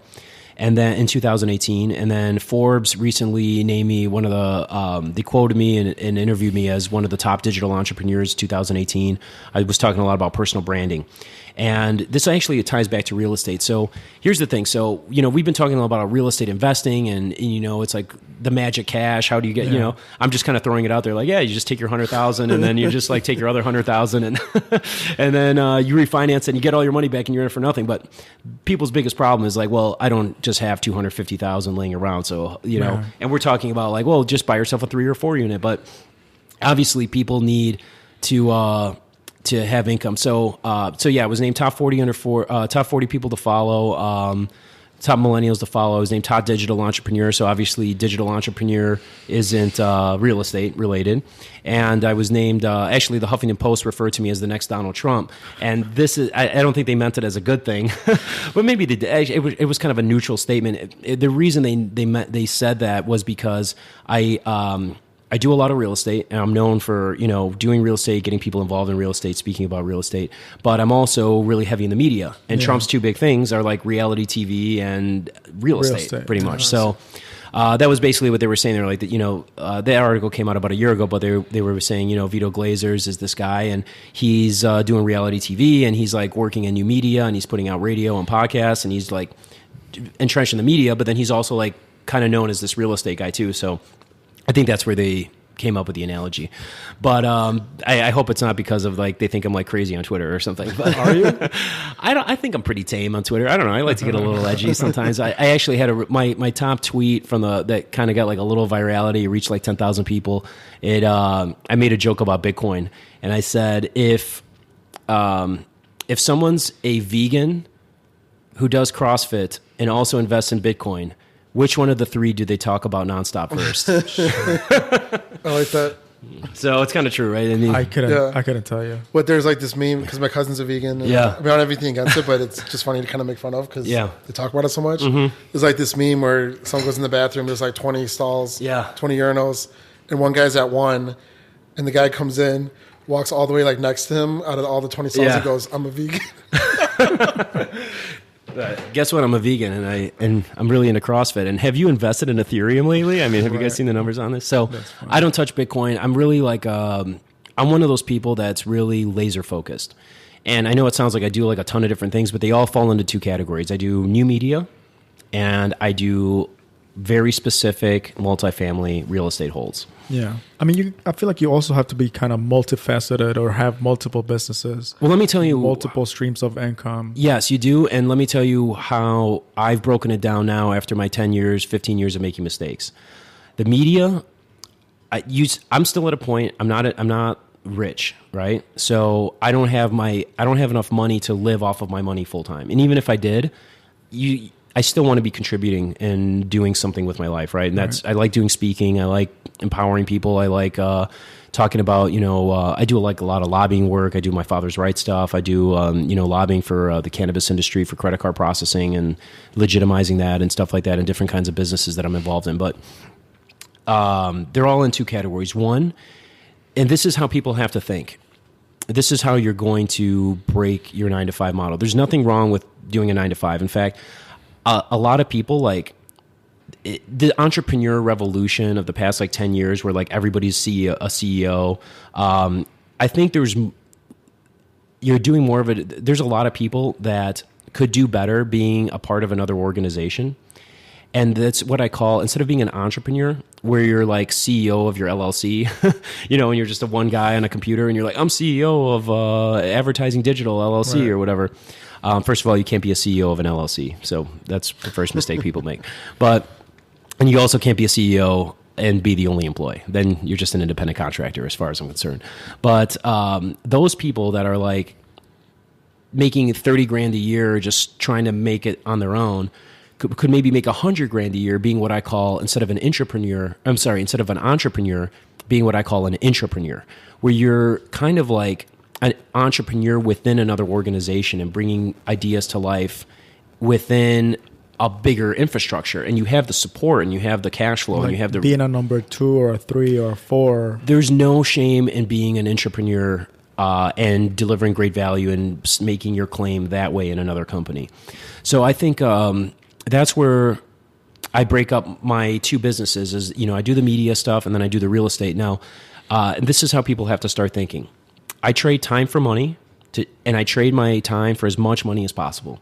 And I do that in the media. I do, I help produce a podcast. I do a lot of digital advertising. I do branding.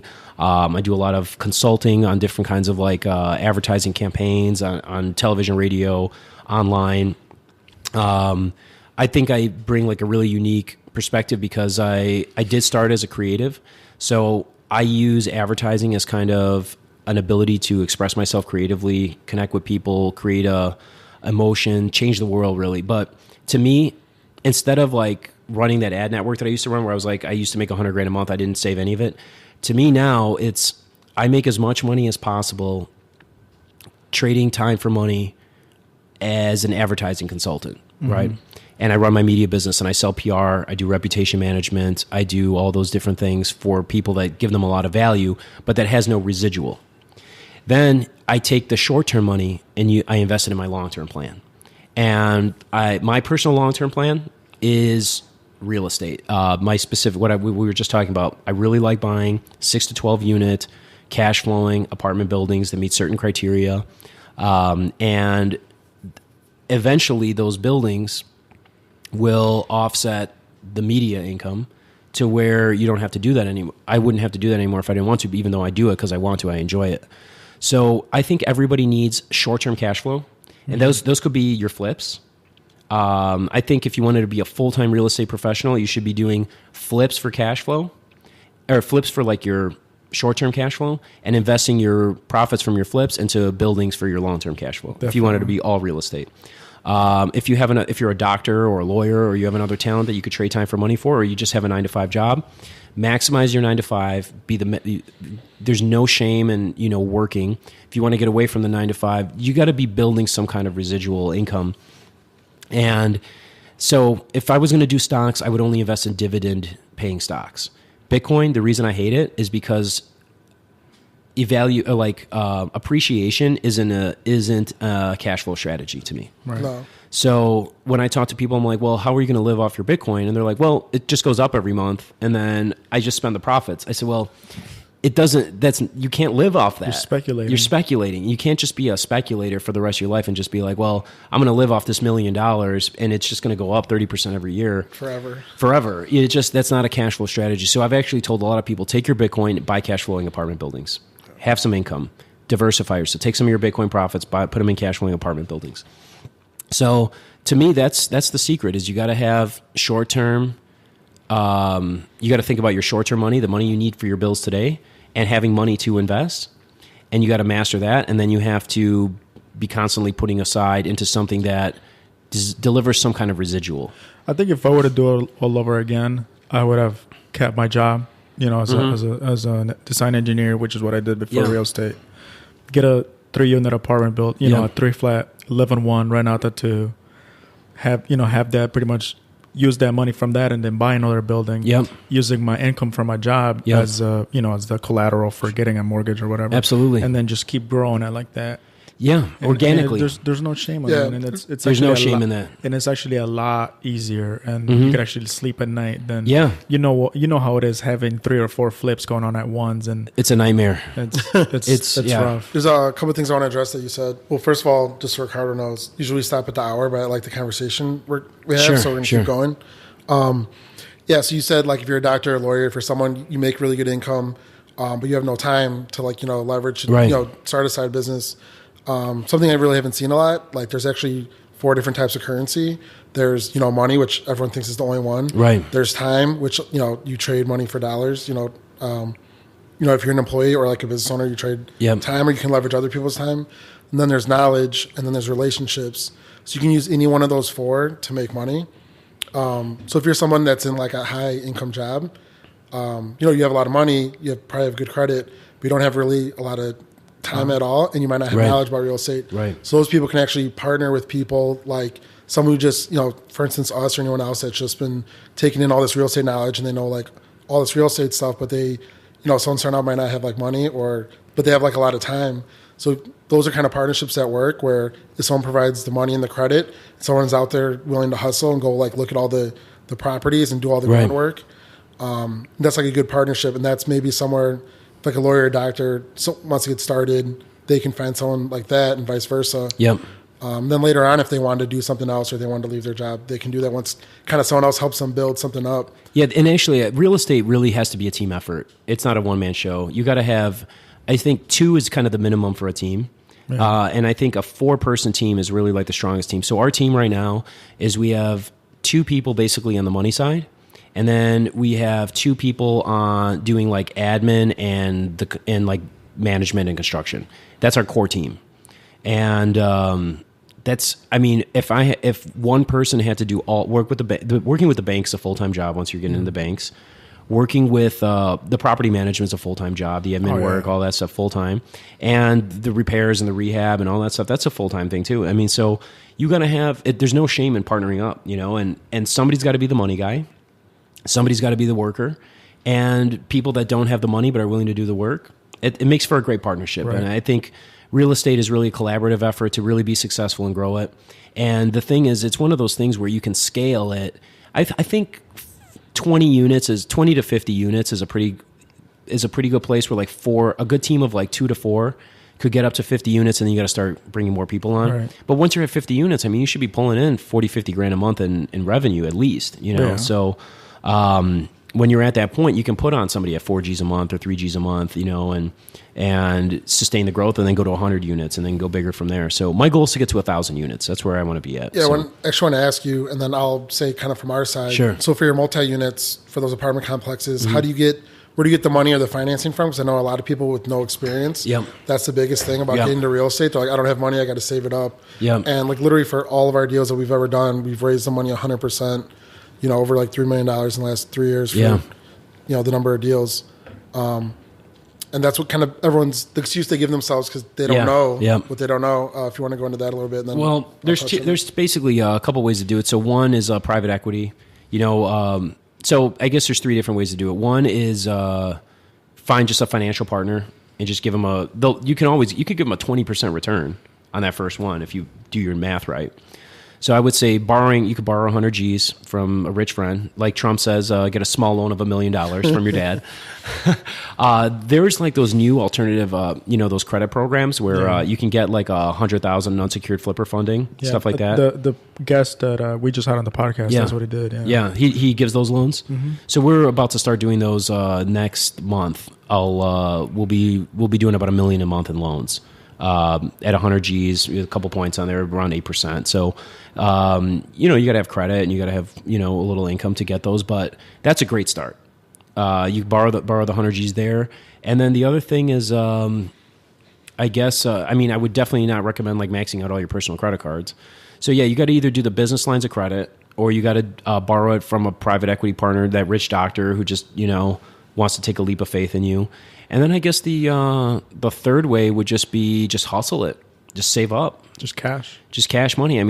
So 100 G's a year is pretty much the minimum wage in Illinois, as far as I'm concerned. To live in the city, if you want to live in a major city, you need to be making 10 G's a month after taxes. So you just put 2 G's, just live lean. Yeah. If you do that, with the programs that they got out there, you could put 3% down on a 3 flat. You could save whatever you're saving in rent. You just put in a fund. Let's say it's $1,500 a month. In 3 to 5 years, you could have the money you need to get your first building. You know what I mean? So It's really all about sacrifice. Everybody wants it fast, man. They want instant gratification. There's no cheat code, unfortunately, on this. The only cheat code is getting a rich sugar daddy who's just gonna pour it into you. You know what I mean? Or that private equity partner or whatever. But if you understand real estate and you pay attention, the cash flow, the neighborhoods, you can put together a deal where you can offer some good private, you could offer a good ROI to a private equity partner to get you rolling. That's what we do. Yeah. There's no shame in that. It works. Give away your profits till you get to the point where you can finance yourself. Yeah, exactly. To build up your own profits. And even then I probably wouldn't. But yeah, then exactly. You get to the point where you're like, well, I'd rather just use their money. It's worth what I'm paying. I mean, even if you start off with $1 million in the bank, right? If you're doing like flips or even apartment buildings, you could do 3 or 4 flips in Chicago, or if you're doing an apartment building, maybe you could buy 1 or 2. Then you're out of money. Doesn't matter how much money you start with. It doesn't. At some point, you're going to have to work with someone or borrow money if you want to make a real business out of it. And you want to do a lot. So yeah, at a certain point, you just have to borrow money, and you just have to learn how to use money intelligently and use debt intelligently. I mean, that's the biggest thing with real estate. Why it's like awesome. We're an advocate of it. Like you can use 10% and leverage all the rest of the money from the bank. Like no other asset is like that. If you go to stocks, right? Right. If you go to Chase and you're like, hey, you know what? I want to buy $100,000 of Chase stock. Right. Can you, if I put in 10,000, can you loan me the rest? Like banks are going to loan you money for stocks. Never. So it's, well, here's this is a major point too, that if people are going to take one takeaway from this, I want them to take this takeaway, and you guys will probably agree with me. If you have the opportunity, always take debt over equity as far as how you borrow money. Debt is always better than giving up equity. So I'd rather have $1 million in debt at a fixed interest rate like 5% than give up 50% equity in a project for that $1 million. Even though you don't maybe have to give like a monthly payment or whatever. I think every experienced person will tell you that one of the biggest mistakes they make is that they give away equity in their project in order to get the money. But that's actually a really good way for people to start too. Yeah. Because just give away equity in your project. 50% of something. 50%, and then people are like, well, I own half. They're going to get a huge ROI, but they got you rolling. I'd rather make 50% of something than 100% of nothing. Right, that's what I was going to say. Yeah. Sorry, I didn't mean to it's all right. steal your shine there. It makes sense. I mean, if you're getting started, that's what we did at the beginning. Might as well do it. But you want to get away, give up the equity while you're getting started and then move over to a debt model where you're borrowing at a fixed percentage rate and then you own the equity. Especially if you're doing a long-term investment, because eventually that's going to be paid off. Yep. You're going to get a lot more. Yep. You give up equity, you're going to only get half for the life of the investment. That's right. So, yeah, man, this was a cool interview. What do you guys got any other questions? Did you want to go into the questions? Or did you? Yeah, well, I want to touch on the digital marketing a little bit more, and then we'll go into some questions because that kind of gets some really good topics going. Cool. But if you want to kind of say what you actually do for digital marketing and how you help others out there. Absolutely. And what kind of clients you work with and what are the advantages of working with you for somebody's business, Absolutely. So as far as the digital marketing side goes, it's really, so I have basically 3 primary things that we do on digital marketing. And there's a really quick backstory to it. So my business partner, or a business associate actually, who burned me for a bunch of cash, and when I was kind of in my rock bottom space, he made a real crazy point to destroy my reputation online. So I never really thought that I'd be getting into PR and reputation management and stuff like that. But what happened was I spent 2 years and probably $100,000 trying to clean up my reputation online. I hired all these different PR companies, and literally I just realized that there was so little, they deliver so little for so much money. So I actually taught myself PR just really for the reputation management perspective to basically rebuild myself and be able to make a comeback. And then I just realized that there was so much opportunity in personal branding, and that people really, customers and investors really just, they invest in people. They don't really invest in businesses. So I started really branding myself as kind of this business expert. I did a lot of television. I did this TV show, Mystery Millionaire, for WeTV. Did really well. I was on Bravo's Below Deck. I was a regular guest on the Mancow TV show on Fox. Done just all these different TV projects. And there's just so much authority from being in the media. Like if people see you on TV, they're like, oh, you're that guy from TV. Like it just makes you worth more money to them. It doesn't matter what you said. You're just on TV. Doesn't matter what you said. Doesn't matter what you did. Doesn't matter if they agree with you or not. I mean, I did a Trump interview. I did an interview where I was like the Trump expert.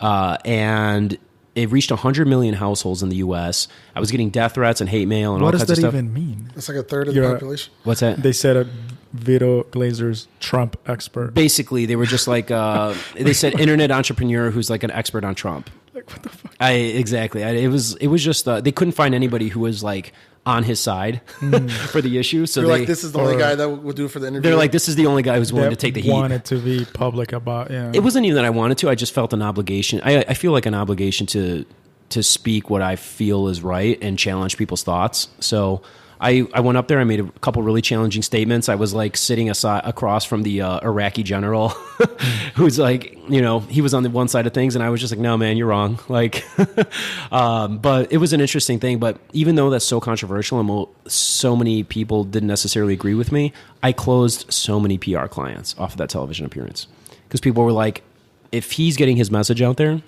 he can help me get my message out there. And it's true. Right. So basically what I do is two kind of things. So one is I get entrepreneurs, authors, speakers, businesses, business people, anybody with a message. I can like help you define your narrative and what you're really all about. And then we have 3 specific strategies that we do for PR. There's traditional pitching where we just like write a little press release. We pitch it to all the news networks for you. It's very ineffective, very time consuming. I have 2 PR strategies that are actually very effective that anybody could use to get PR. You guys could use this to get attention on your podcast even. One of them is called newsjacking, which is actually what I did with the Trump speech. I made a controversial remark I made a bold remark on a controversial topic very publicly. Mm-hmm. And that got me like tons of news traction. And you could do that. So some examples of newsjacking are like, remember when Paula Deen came out with like that video that she was like racist or whatever. Do you remember the TV host? I remember. Yeah. So she's like this kind of like overweight older woman, and this adult entertainment company made, just to get the media attention, they made her an offer for $1 million to be in a sex tape. Because she was a trending topic in the headlines. Everybody was talking about how this like racist tape came out and this and that, and they knew she didn't even respond. But just because of the fact that they made that offer, they got so much PR. I mean, they were talked about on every late night show. They were talked about all over the internet. So that's called newsjacking. You basically make like a controversial topic about something that's trending in the media. It's basically what LeVar Bell does with everything. Who's LeVar Bell? The Lakers. Oh, dad, yeah. The dad with the 3 kids. Yes, exactly. Yeah, so he just hops on there and makes like controversial topics now. Let's say for real estate, if you guys wanted to do some newsjacking for like to get some attention on one of your flips, we could think of a headline that was something like, let's say, what's trending in the media right now as far as like real estate goes. Maybe I'm trying to think of something like the taxes were just changed, right? I have no idea. Oh, tax reform. So just be like, you could say something. So somebody actually did some newsjacking about the tax reform thing, where like all these companies are giving $1,000 bonuses, and everybody's like all excited that they're getting these $1,000 bonuses. You guys could come out and say something like $1,000 is nothing. That's like, no, it's 2018. Like $1,000 is nothing. Like real estate company says $1,000 is nothing. Like thanks for nothing, Trump, or something like that. And then it would create this conversation of virality that would link back to your company. And then in the article, this is how I like psychologically structure these PR articles, is you would say that and we get all this controversy. Then as you're reading the article, it would say like, well, Matthew, who's also the host of the Profits Over Wages podcast, also says that even though $1,000 isn't a lot, that you could actually make substantially more from the tax benefits of like owning a real estate investment. I can do that. Something like that. So that becomes the article. It's where it's like you made the controversial topic. Clickbaiting. It's basically clickbaiting. It's like co-branding with something that's trending right in the coattails to take the audience and move them. You bring the conversation back to what you want to talk about, which is investing in real estate with you guys. So that's basically the newsjacking model. Then another model that we do, which is I think great is called the cause-based marketing model. And the cause-based marketing model is we strategically align your brand with a cause that you're genuinely passionate about, and we make it all about the cause. So we had a client, when the Puerto Rico disaster hit, they are a yoga company, and they did a big yoga event where all the money went to benefit the victims of the Puerto Rican disaster. And it was all about, basically, they did the event, and it was all about Puerto Rico and how they could help Puerto Rican victims. And at the end, it said, well, this event is brought to you by this yoga company who, if you want to learn more information about them, here it is. And they do events every month and blah, blah, blah, like that. So you could do something like maybe you guys want to help the homeless. And you say, it says local Chicago real estate company donates like empty buildings to house the homeless in the coldest part of the winter or something. And you set up heaters in your thing, and you say, for a week, we're going to let these people stay in our building, and we're going to put cots and heaters and food.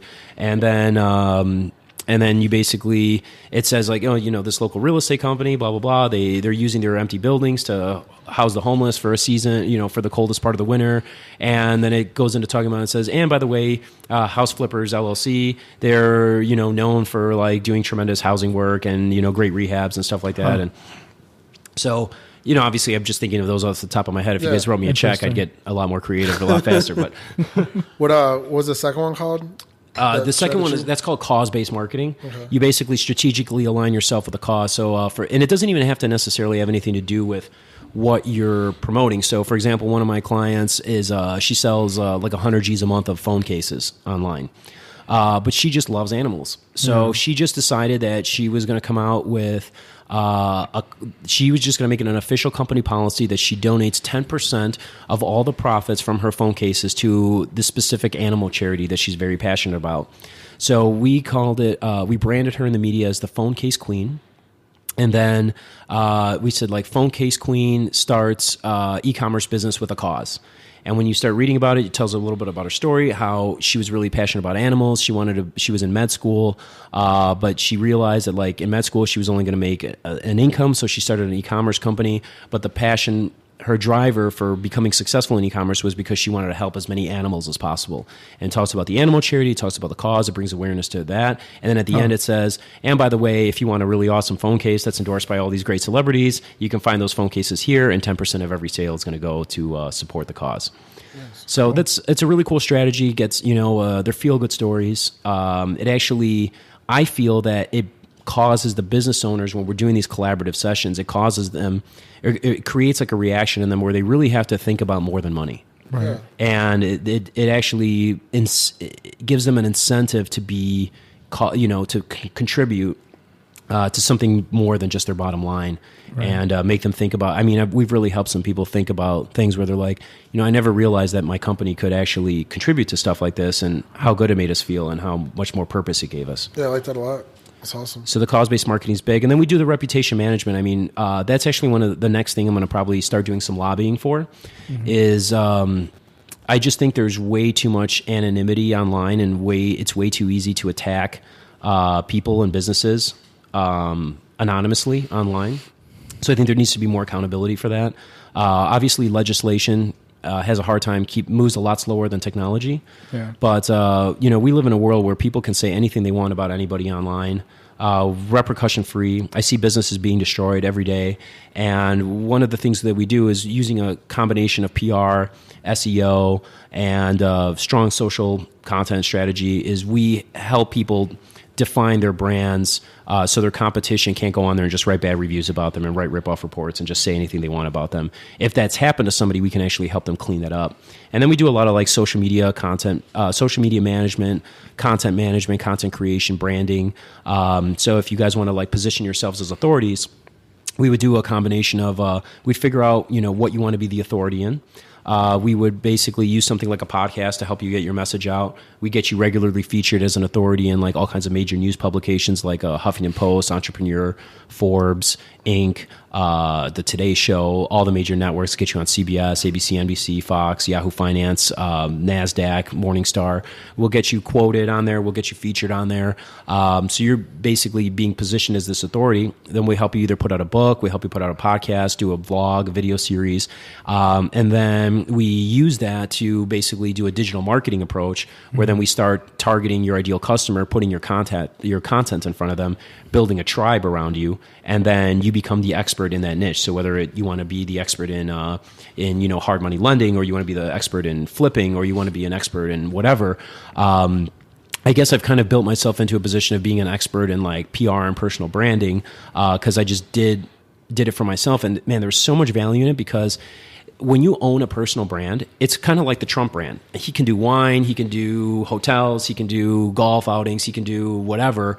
Before he was president, the brand was always very popular. And it's, I've kind of built my personal brand around the thing where it's like, well, it's successful. No matter what it's going to be, it's successful. It's going to get attention on it. Yeah. So when somebody wants attention on something, they're like, well, I can go to Vito and he'll position it well and get attention on it. But I can also go out and just be like, hey, we're raising money for this thing. Can I get some money? And people are like, well, even though we've never met you, we have a personal relationship with you through your video content, through your static images content, through your social content. We have a personal relationship with you. You've been around a long time. You have a good reputation. You're being featured as an authority. We know that we can give you money, even though they're more likely to give you money or lend you money or invest in your project than investing in like a total stranger who is like, well, who are you? Well, I don't even have a Facebook. Well, it's 2018. What are you, a fucking serial killer? Probably. Yeah. So that's kind of like the personal branding that we do, and I think the way that it could benefit anybody, literally anybody who's trying to get more clients, more customers, or just build authority. There's really a personal brand is something that nobody can ever take away from you.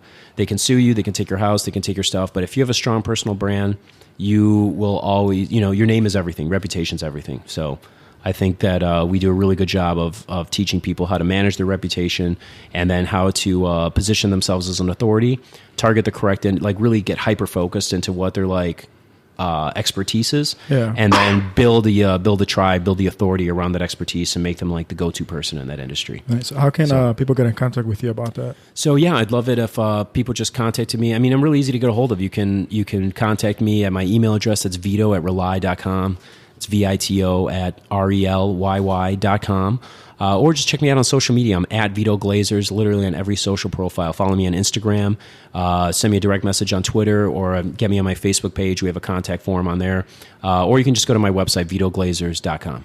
Okay, let's go into the questions. Let's do it. I only put 6 because we're going for a while. Could be now. longer. Doesn't matter. It's all good. That's the beauty of podcasting, is you control it yourself. Right. What is one thing that you find to be true that most people would disagree with? One thing that I find to be true that most people would disagree with. I wish I had these questions before. I would have thought of them. We like getting people on the spot. Okay, one thing that I find to be true that most people disagree with. One thing that I find to be true that most people disagree with. Man, people disagree with me about so much. No, it's more like if everyone thinks one thing and you're like, it's the opposite. What do I think about the opposite? Generationally, I think Trump is going to be remembered as one of the best presidents in our lifetimes. Retroactively, that's something that I believe in, that people disagree with me all the time. I think Trump's going to be the next Reagan. Why is that?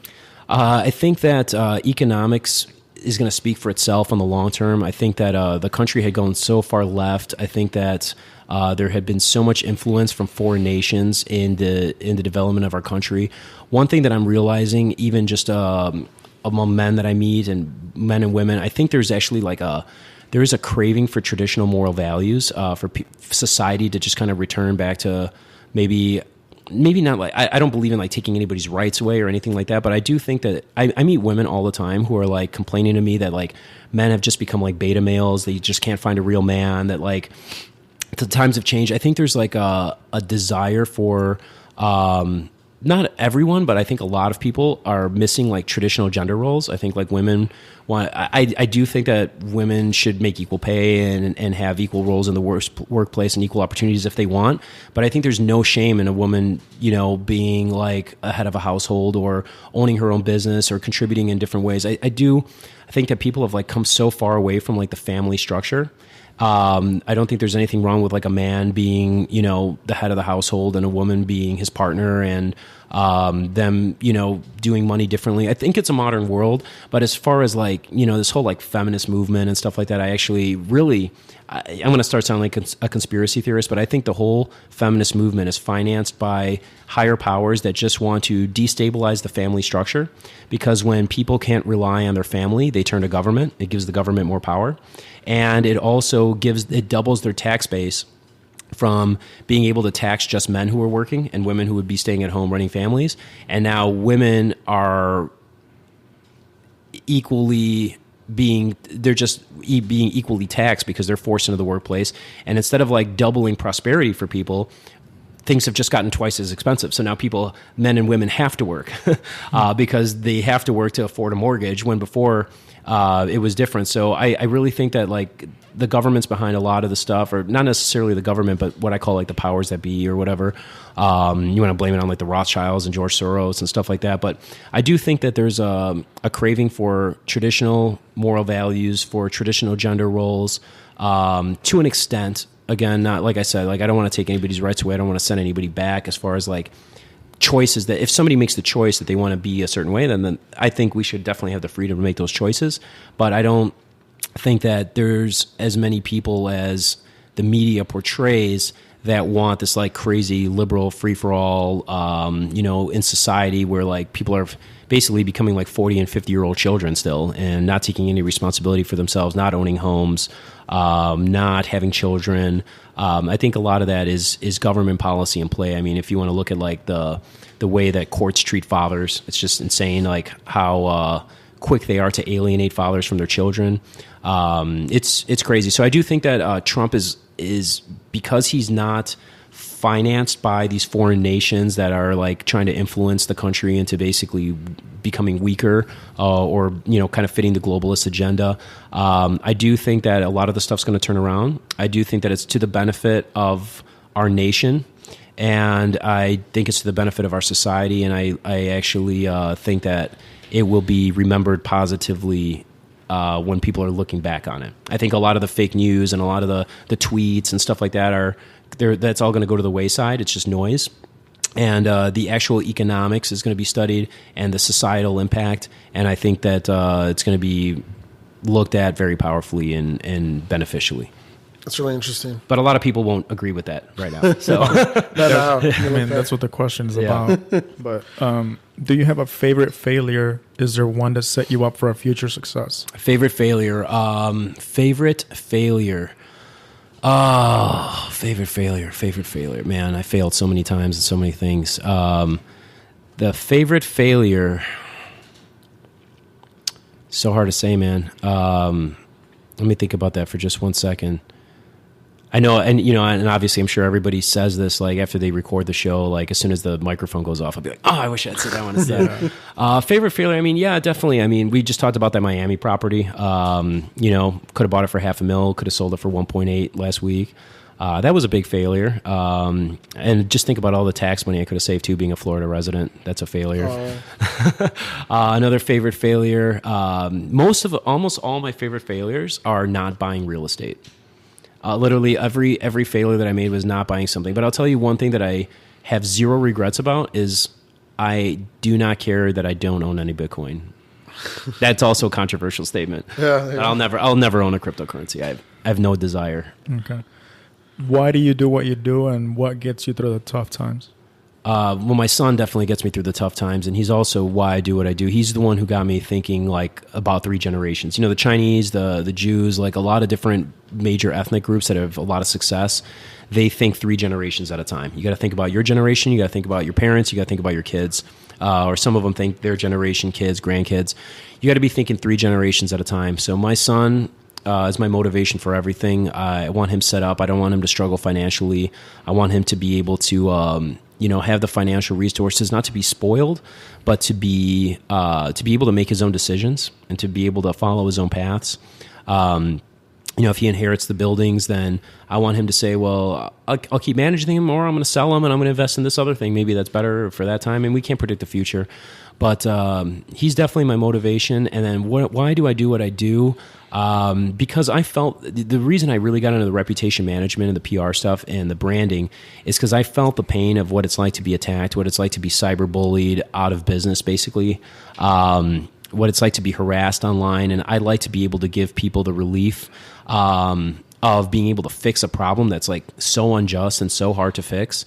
And I also really like to help people share their story. I think life has two purposes, really. And if you think about like life at even the most fundamental level, like an insect or an amoeba, the point of life is really to me, it's to have children and to spread knowledge, right? So if you have something to say, if you have like a story to tell, it's going to help people. It's going to change people's lives. It's going to make their lives better or save people from experiencing pain or help them live a better version of themselves. I think it's not only your something you should do. I think it's like your responsibility and your duty to deliver that message. So I love helping people put their messages together, get over the stage fright, and pass that message on to people that are going to benefit from it. So that's why I do that. Okay. To what do you attribute your success? To what do I attribute my success? Well, I don't really consider myself that successful. I mean, I'm definitely not like rich to the point where money's working for me full time. My success is rented, and the rent is due daily. Yeah. I know that sounds kind of like a cliche, but if I want to stay at the level I'm at, I have to put it in every day. Until those that long game starts paying off. Okay, but to get you to where you're at, what do you think has attributed to that perseverance, just not giving up? Yeah, I would say there's definitely three things that attributed to that. One is just having the emotional intelligence to be able to recover from disasters. Just staying honest and just basically when you're in a problem, not being afraid to ask for help, not being afraid to go to somebody and say, hey man, I messed up on this deal. I need help. I'm not proud. I'm not proud of myself for it, but I'm not going to lie to you. I'm not going to mislead you. I messed up and let's make it right. So that's one thing. And then, so basically just knowing when you messed up, knowing when to ask for help, and then, not being shy. You can't be shy. You got to put yourself out there. I met Dennis Rodman at the Roosevelt Hotel about 10 years ago, and I was on my computer. I was keeping a little profile. I was running my little internet business, and he was like, what do you do? I'm like, I don't really talk about what I do. He put his hand on my leg, and he was like, Vito, you guys know who Dennis Rodman is, right? Yeah. Number 91? We're in Chicago. Yeah. So we're sitting by each other, and he's like, I got to tell you, he's like, if you're a man and you're doing something, whatever you do, you have to be able to stand on a mountain and scream into the world that that's who you are and what you do. Otherwise, you're not a man. It was deep, man. So after that, I really got in front of the camera, got just threw all the shyness out the window and just said, all right, I'm going to communicate. I'm going to share my knowledge. I'm going to get on stage. I'm going to break the fears. So definitely not being afraid to stand up and talk. And then I think the number one wealth creation tool on earth is the telephone. Don't be scared to make the cold call. I've changed the course of my life and other people's lives, just picking up the phone and saying, man, I think I could do something big with that guy. I cold called a guy off. I seen a guy on CNN one time, internet marketer. And I just looked him up on his website. I emailed him. He called me back. We ended up doing 7 figures together. Nice. Just off a cold call. So don't be afraid to just reach out to somebody and ask. The worst thing they can do is ignore you, I mean, you kind of go straight to the no if you don't ask. You go straight to the no if you don't ask. That's right. That's right. So never be afraid to use that phone because communication's everything. There's this story I like to tell that's really relatively unknown. And I don't know if I have all the facts, but it's something like Steve Jobs. Probably fake. When Steve Jobs, fake news. I got to look it up and make sure I get everything. But when Steve Jobs was 12, he wasn't Steve Jobs. He was just 12-year-old kid. Yeah. He actually reached out to the owners or whoever, Hewlett Packard, HP. Yeah. Because he was doing something with a computer. And he's like, oh, do you have extra parts for something I want to use? Yeah. Wasn't afraid to do that. And then actually they responded and they gave him free parts. And then the next summer they hired him as a summer job for a 12-year-old. Yeah, it's huge. And, 20 years later, changed the world. Yeah. Started Apple and everything. So last question. That is a cool story. What do you wish you knew before you started? What do I wish I knew before I started? Yeah. Debt over equity is one of them. I wish that I knew that I was going to start running out of energy in my 30s. Yeah. I don't got the energy I had before. I wish I had just invested more. I wish that I had put more emphasis on residual cash flow instead of lump sums. Balance. You got to take care of your body. You got to take care of your mind and your soul. It's not all about the most grind. It's about the most balance. It's a long game. So it's a marathon. It's a marathon. I always say, I post pictures of myself eating spaghetti and meatballs, and I always say, I'm carbon up because the hustle is a marathon. You know what I mean? It really is. If you got to look at it like a marathon. And the biggest takeaway is I've lost a lot of money chasing women, but I've never lost a woman chasing money. Yes. So that's another one that I wish I had known in my 20s too, is just put your hustle first. And, there's always going to be somebody there for you. There's always going to be people in your life. But another thing too that I wish somebody had told me is how important starting a family young can benefit your business. Gives you a lot of purpose. I wish I had kids like 5 years younger. I really do. I think if I had kids when I was like 25, 26 and really like picked a good girl and just gotten married and like done it right, I think I'd be a lot more successful right now. But so I want to move towards that direction. It definitely puts things on perspective. That having that child gives you a lot of purpose, puts a lot of perspective, gives you a lot of motivation. And one of the biggest distractions is like partying, dating, taking girls out. Not only that, but just being rich is not, I don't think it's a big enough why to push you through a lot of the hard times that usually business and entrepreneurship brings. You're absolutely right about that. You're absolutely right there. So yeah, that's basically a couple things. I wish I wish people put more emphasis on how important having the right partner is and treating her right and building a family and how much that can really inspire and help your business. Awesome, man. Just wanted to thank you for being on a podcast. Oh, thank you. Appreciate you giving us the time. Well, thank you for having me, man. This was a great time. We should do it again sometime. All right. Until next time, guys.